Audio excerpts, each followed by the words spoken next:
नमस्कार मित्रांनो, विधिश्री चॅनलवर तुमचं स्वागत आहे.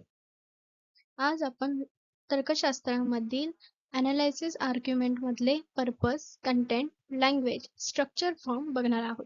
तर चला बघूया. अनालिसिस आर्ग्युमेंट म्हणजेच युक्तिवादाचे विश्लेषण म्हणजे काय? अनालिसिस आर्ग्युमेंट म्हणजे युक्तिवादाचे तर्कशास्त्र परीक्षण होय. यामध्ये आर्ग्युमेंट मधील प्रिमाइसेस, आधारविधाने, conclusion, form, content, language, validity याचा अभ्यास केला जातो. आर्ग्युमेंट म्हणजे काय? आर्ग्युमेंट म्हणजे काही विधानाचा असा समूह ज्यामध्ये एक विधान इतर विधानाच्या आधारावर सिद्ध केले जाते. एक्झाम्पल्स: सर्व मानव मृत्यू आहेत. राम मानव आहे म्हणून राम मृत्यू आहे. आर्ग्युमेंटचे मुख्य भाग: प्रिमाइसेस, ज्या विधानाच्या आधारावर निष्कर्ष काढला जातो. एक्झाम्पल मध्ये सर्व मानव मृत्यू आहे. कन्क्लुजन, जो निष्कर्ष सिद्ध केला जातो. एक्झाम्पल राम मृत्यू आहे.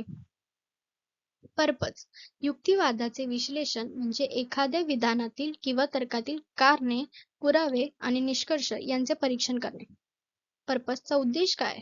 युक्तिवाद योग्य आहे का ते तपासणे, म्हणजेच दिलेला निष्कर्ष तर्कशुद्ध आहे का ते पाहणे.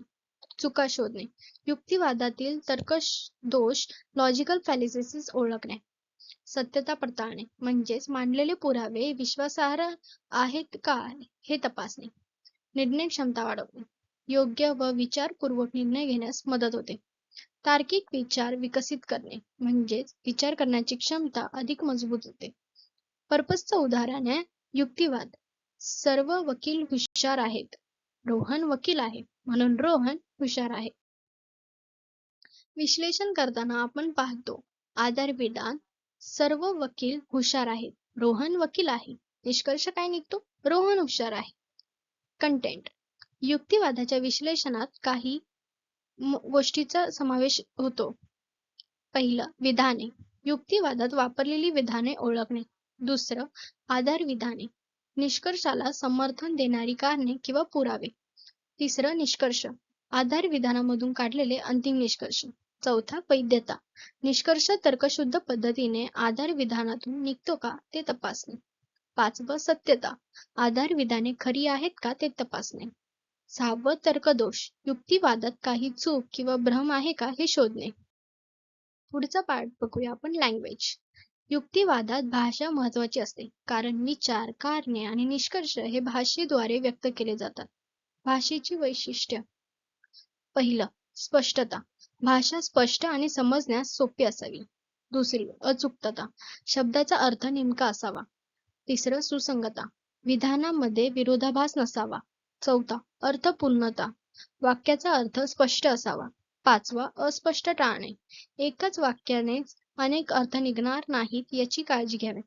उदाहरण, वाक्य: तो मोठा आहे. येथे मोठा म्हणजे वयाने, उंचीने किंवा पदाने हे स्पष्ट नाही, म्हणून युक्तिवादात भाषा स्पष्ट व तर्कसंगत असणे आवश्यक आहे. स्ट्रक्चर आणि फॉर्म. युक्तिवादाची रचना म्हणजे आधार विधाने आणि निष्कर्ष यांची मांडणी व त्यांच्यातील तार्किक संबंध. रचनेचे मुख्य घटक आहे आधार विधाने. निष्कर्षाला आधार देणारी विधाने. निष्कर्ष म्हणजेच आधार विधानामधून प्राप्त होणारा अंतिम विचार. तार्किक संबंध म्हणजेच निष्कर्ष हा आधार विधानामधून योग्य पद्धतीने निघतो का ते पाहणे. युक्तिवादाचे स्वरूप म्हणजे आशय बदलला तरी तर्काची रचना योग्य आहे का हे तपासणे. याचे उदाहरण काय असतील? सर्व मानव मृत्यू आहे. राम मानव आहे म्हणून राम मृत्यू आहे. दुसरं उदाहरण, सर्व ए हे बी आहे. सी हा ए आहे म्हणून सी हा बी आहे. थोडक्यात युक्तिवादातील आधार विधाने आणि निष्कर्ष यांची तार्किक मांडणी म्हणजे स्ट्रक्चर आणि फॉर्म होय. थँक्यू. व्हिडिओ आवडला असेल तर लाईक, सबस्क्राईब, कमेंट नक्की करा. भेटूया पुढच्या व्हिडिओमध्ये.